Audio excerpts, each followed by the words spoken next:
Top of it, top of it, top of it. Hey man, it's your boy Coach One Stack, and we back with a banger, man. As promised, man. Diddy Murders Tupac Shakur. Keefe D snitches on Diddy from a jail interview that was just taken yesterday, man. Y'all gotta watch this video, man. It's some nasty work. As you know, the almost 30-year case of Tupac Shakur is now coming to a boil because next week trial starts, and I will be covering that trial out here in Las Vegas, Nevada. So make sure y'all stay tuned in. But your boy Keefe D, hey man, he has done an interview from jail, from the Clark County Detention Center yesterday. And I'm dropping it first on my channel, man. The best channel in the world. Keeping it a stack with Coach One Stack. The best channel in the world. And Keefe D incriminates himself. So make sure you stay to the end because I not only have his statement, but I have some other things that are going to prove everything that I'm saying. And hey, and I'm going to show you some things that they're using in court. They're going to use in court to convict Keefe D because he shouldn't have been running his mouth. And hey, man, sometimes it's just better to be quiet when you get away with crime, like OJ should have. You understand what I'm saying? But let's get into this video, people. Let's go. Well, you've been in custody since 2023. Your trial's coming up in a few days. How are you holding up? I'm doing good. I'm doing good. Best I can. Yep. So how you doing? Getting ready for the trial as well. So I read your book, Compton Street Legend, that you co-authored. Why did you feel the need to tell your story? And when you wrote it, did you ever imagine the situation you'd be in now? I didn't write that book.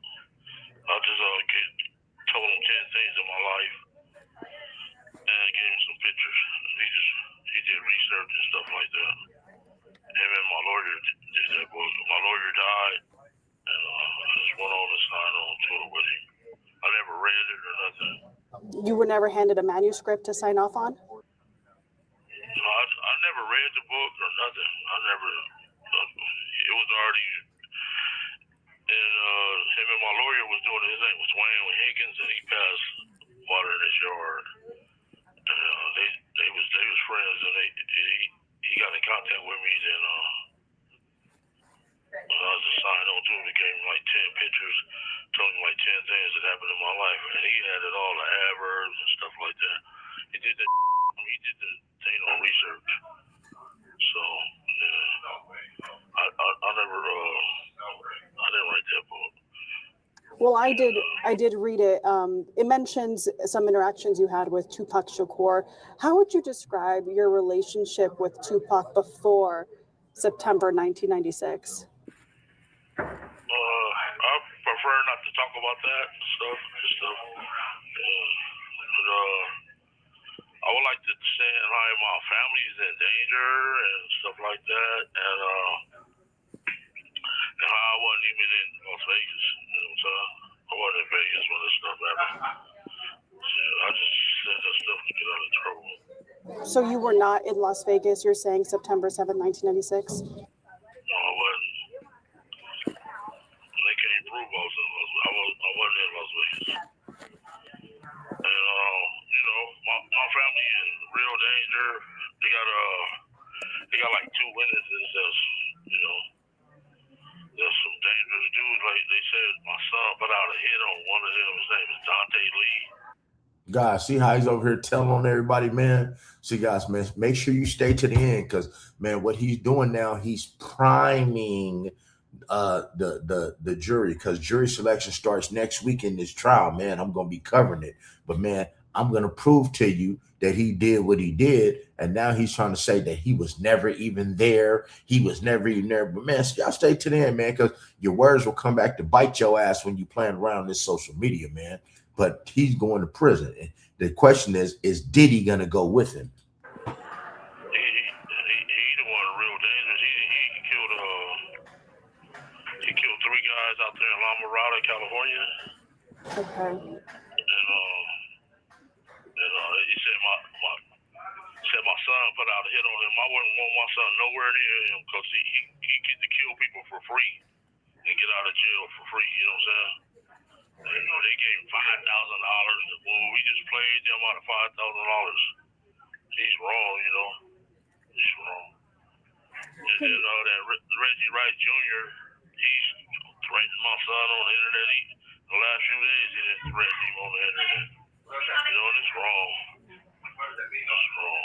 Could you describe back in the 90s the tension between the Southside Crips and Death Row Records? There wasn't no tension between us never because of maybe about 2 weeks before that September in August '96, we was at the House of Blues and they had a concert with the Loonies.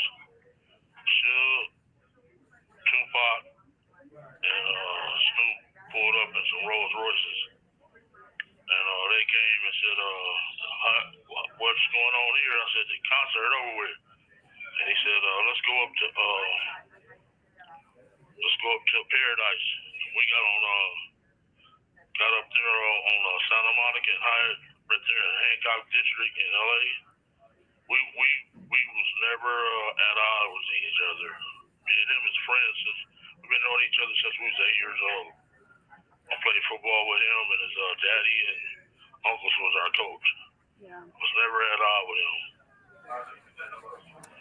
I do want to mention, you had said that you were not in Vegas the night that Tupac died.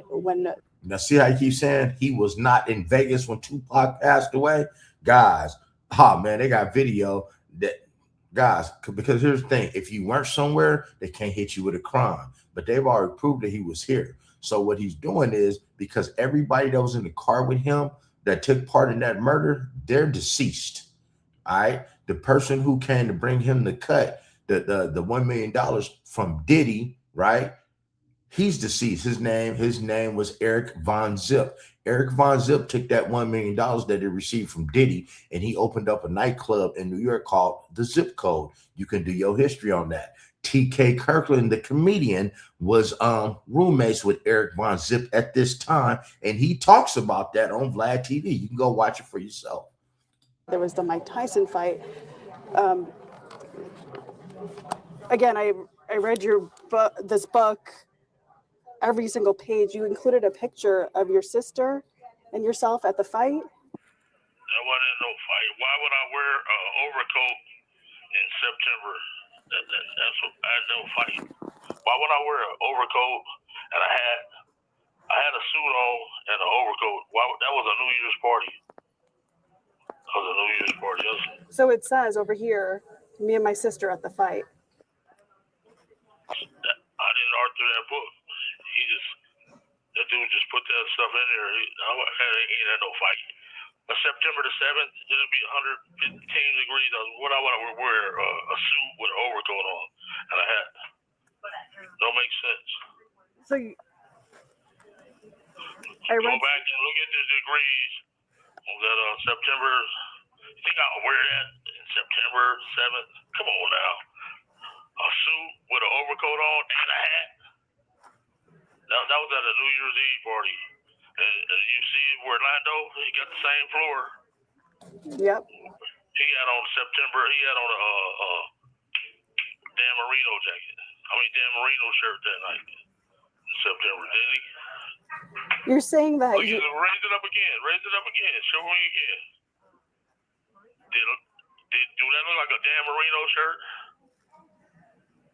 Come on now. Think about it.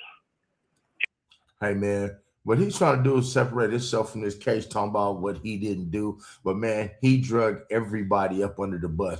Man, let me stop for a minute. Let me show you guys something, man. Let me get into this proffer agreement, man. Hold up.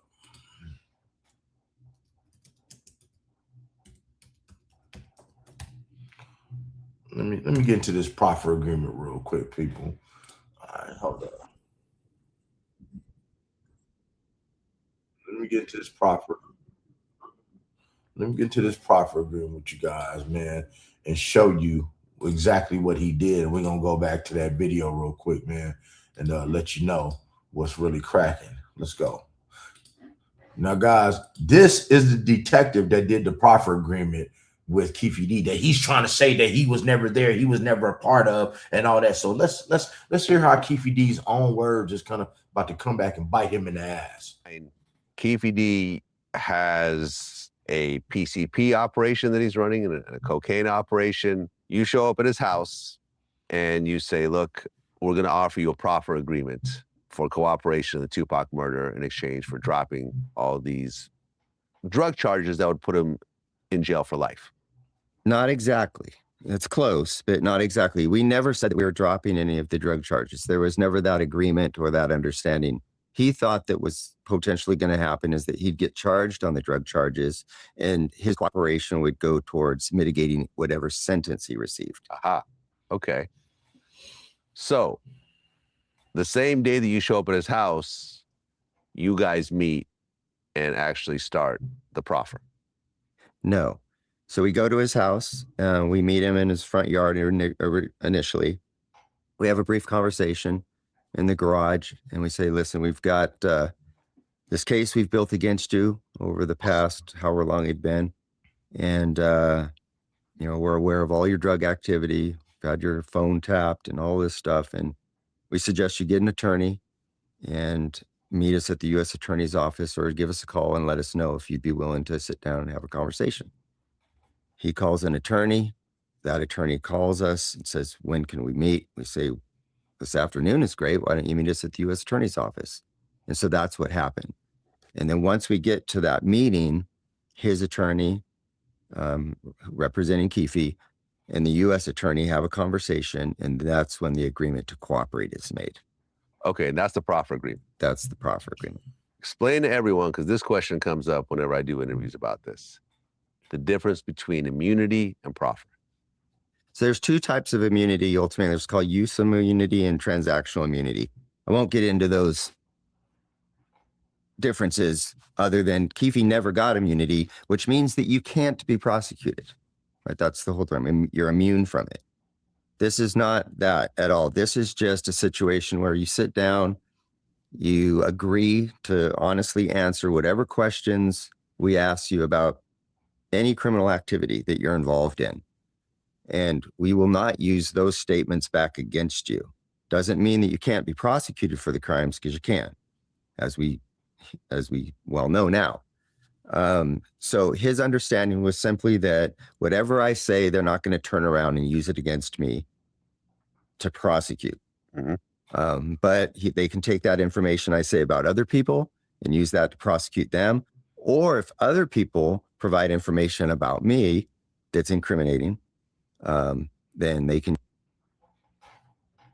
use that to prosecute me. Right. Now, you were secretly recording him this whole time. I wasn't. I was completely unaware of the fact that there was a recording going on. I didn't find out until... Now, keep in mind, Keefe D saying that he wasn't there. He wasn't there. But these are his proffer agreements, man. You know, he had a proffer agreement. He told the people who was there, right? He told these people that he was there. He snitched on himself. But now you see what he's saying. They're going to use all this against him in court, people. Like, I think the interview was on a Friday. And that following Monday, one of the other detectives that had been in the room, a guy named Bill Holcomb, he walks up and he hands me a CD. And he goes, hey, this is from the other day. I was like, what are you talking about? It's like, the interview the other day. I was like, no shit, you recorded that? It's like, yeah. It's like, fuck, all right. Well, thank you. So I was completely unaware of the fact that there was a recording going on during that interview. But, you know, thank God Bill had the foresight to hide a recorder and to surreptitiously record that, because that became everything. What kind of recorder was it? I have no idea. No idea. He No, just said, I have here's no the idea. recording. I'm sure it's a little micro recorder. Don't worry about how I got it. Yeah. Okay. I'm And sure this it was is a all micro perfectly recorder. legal. 100% legal. Yeah. And so it's in a conference room at his lawyer's office. So it wasn't like the room was wired. So whatever device Bill had, I'm sure it was probably just a micro recorder. Well, but you said it was at the state attorney's office. No. So the agreement for Keefe D to cooperate, Uh-huh. that took place at the U.S. Attorney's office. Okay. And then as a result of that, we did several follow-up interviews. Okay. At Keefe's lawyer's office. Correct. Aha. So your guy showed up recording everything secretly at this other office. That's right. Got it. Yeah. Okay. And how many hours of confession footage are there in existence? Well, now what we were trying to do was isolate these interviews to specific subjects so that we didn't get all over the place. This particular interview was designated to just be about Tupac's murder. Mm-hmm. And so I think that interview lasted over 2 hours, somewhere between 2 and 2.5 hours. Oh, but as I said, he says he didn't do it. But man, let's get over here, man, because since he said he didn't do it, let's get over here to this right here where where he says out of his own mouth that he did it. Let's get over here, man. Come on. Thanks to DJ Vlad for the So let's talk about what happens next. You know, based on what the book says, Zip gave you guys a Glock, and you guys tossed it in the back seat. Now, here's the thing. What I just showed you at the beginning of the video, he's doing an interview right now saying that he was never there.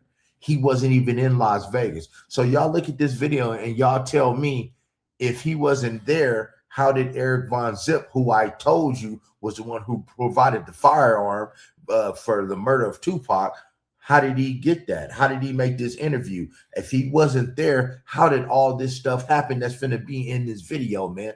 Let it watch. Let it play. Let it play. Y'all really need to let it play. And Bubble Up was the driver, and Baby Lane and Freaky were in the back seat. We was just all in the car together. Just say that. This was the white Cadillac. Yeah. Okay. So you guys are driving around, and then you hear these girls say, Tupac, Tupac. No, we coming up, what's the name? What's that, Flamingo? Yeah, I think that's Flamingo. We was coming up Flamingo and got to the light. We was going to go drink and smoke some weed, and he happened to be hanging out the window. He's hanging out the window like he was in a parade. Tupac. Yeah, he was. So what happens next? And we just came and shit. I ain't gonna go into details like that, you know what I'm saying? But you know, you got it in a book. You done played it, everything else, you know what I'm saying? Yeah. Well, in the book, you said that as you're driving up towards the BMW with Suge driving and Tupac in the passenger seat, and you said that Tupac pulled out a gun. It looked like he was reaching, yeah. Yeah, it did. Okay. Yeah. Did you actually see a gun? Oh, shit. Once he got the reaching, I got the ducking. So someone from your car That's what happened. started shooting at Tupac and Suge. Lane starts blasting. You say Suge looks over, he sees you. Yeah. He looks right at you. Yeah, he looked at me. Okay. When he looks over at you, and then, you know, Tupac's busy getting shot. Evidently, the story is Tupac's trying to either get out of in the the line. back seat or something. Yeah, what do you see happening inside their Jumping in. car? I seen a bullet going Suge head. I thought he was dead. So Orlando shot across Dre? I mean, the thing is, didn't Keefe D say that he wasn't in Las Vegas? Hold up, he said he wasn't in Las Vegas. So if you weren't in Las Vegas, guys, when you do it, this is his proffer agreement. That means his proffer agreement, he's admitting everything that happened because he know they can't prosecute him for that day. So if you wasn't in Vegas, how did this happen? Guys, they're using that against him. So guys, I'm telling you, and Diddy had a whole lot to do with this, man. Diddy and Eric Von Zip was the link between Keefe D. And that's, man, come on, man. Just watch the proffer, man. I'm here to educate you guys big time. Here to educate you guys. Come on. He leaned over on the window. We rolled down the window, popped. Who was it? They would drove on my side. I would popped them. You know what I'm saying? But they was on the other side. Right. I'm not gonna go into details on that one. Keep your streets on me. I ain't gonna go into detail on that. Well, I'm going to go ahead and read from the book. Well, So let them buy the book then. Okay. Well, I'm just going to read this passage. The shit was on. Tupac made an erratic move and began to reach down beneath his seat. It was the first and only time in my life that I could relate to the police command. Keep your hands where I could see them. Instead, Pac pulled out a strap, and that's when the fireworks started. One of my guys from the backseat grabbed the Glock and started busting back. The first shot skinned Suge in the head, and I thought that motherfucker was dead. I had heard some stories, supposedly that Suge used Tupac as a shield when the bullets started flying, but that's some bullshit. Suge was already wounded, and he was the one that got touched. As the rounds continued flying, I ducked down so I wouldn't get hit. Basically, yeah. White Cadillac, arm came out the back seat and started letting off. What went through your head when you saw that? They shoot my nigga. So the bullets started flying. Tupac and Suge's car get all shot up.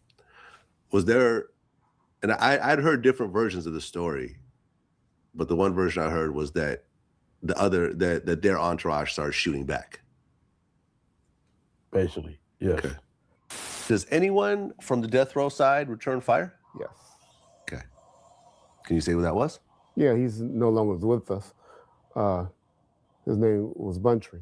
One of Suge's right-hand guy, our good friend, Alton McDonald. He chased the car down. He also received one gunshot to his vehicle. His car was shot. He had a black Toyota Supra, and him and another guy returned shots at that car. Yeah, they saying they left their guns at home. No, they started shooting back. Then some chicks was in the sea breeze, started following a white sea breeze, ragtop sea breeze. Why were the girls following you guys? I don't know. Okay. That's crazy. But I guess their window got shot out. Front windshield, yeah. Yeah. And they stopped following you at that point. Exactly. I've talked to a couple people that were there about the situation. And from what they told me was that, you guys came up, the car that you were in came up behind Tupac's car. You guys the cars were not facing each other. No, they weren't facing each other. They were not facing each other. Gutter lane. You guys got up parallel to them, behind them. And, when you look side by side.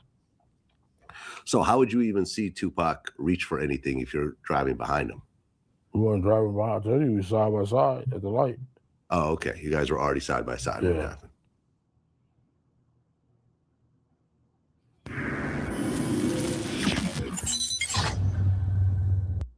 Now that's the thing right there, man. If he wasn't there, how was they side by side? Now, so you seeing all that. So we're gonna go back to this video right here. Since he says he wasn't there, right? Remember, he says he wasn't there. So we're gonna go back and we're gonna go back and finish watching this video. He talking about, oh, I wasn't there. No, man. Your ass was there, bro. He was there. Let's get it. He can change that quick. He can change up that quick. Why was this picture included in the book soon after your description? I did not write that book. A ghostwriter wrote that. He just put that on there. And he never ran anything by you. You think I would wear a suit, a two-piece suit with an overcoat on? Come on now, cashmere overcoat. Well, Orlando can change his clothes that quick. I've watched some of your other interviews. You came out with a few. There was a Vlad TV interview as well. They pay me money to say that stuff. You were publicizing the book. Were you publicizing it knowing that you didn't write it? I was just trying to make my family some money. That's all it is. But you get where I'm coming from? Why would I wear a suit with an overcoat on and a hat September the 7th? Come on now. Think about it. Orlando can change clothes that quick. He can change clothes that quick. Honestly. You think he's a magic man? He got the clothes in the lobby. He can change up clothes that quick. Orlando was a kid, and that picture was 2 years later. That was on a New Year's Eve party. I did not write the book. That's going to show you that I didn't write the book. Why would I have on a suit? You know what I'm saying? I did not write that book. but the book has been a center of discussion in prior court proceedings, and it seems like it may be brought up in trial. Your name's also associated with it on the front cover. One more time? I said that the book has been brought up in prior court hearings, and it could be brought up in court as well. Your name is on the front cover. And it's definitely gonna be brought up, people. His name is definitely gonna be brought up, man. He's been bringing everybody's name up, especially Puff, y'all. Hey, man, be watching for this Tupac murder trial, man, because I'm going to be streaming this thing. I'm going to get to this courthouse to see if I'm going to get in, see what kind of footage I can get you guys. And I'm definitely going to be streaming it live, man. Can you dig it, man? So make sure you like and subscribe to the channel, because I want to see what's going to come out with P. Diddy. What kind of, if they can have any evidence with P. Diddy with that $1 million that was given to Eric Von Zip for the alleged murder of Tupac Shakur. So it could be something like that little dirt case. I don't know. We got to see what kind of evidence they got, but the trial starts next week. So make sure you like, share, and subscribe to the channel. Hit the notification bell. I won't tell. And you know the rest, guys. Be blessed. Don't ever get stressed. Make sure to never, ever get finesse and get plenty of rest, right? And check out this video.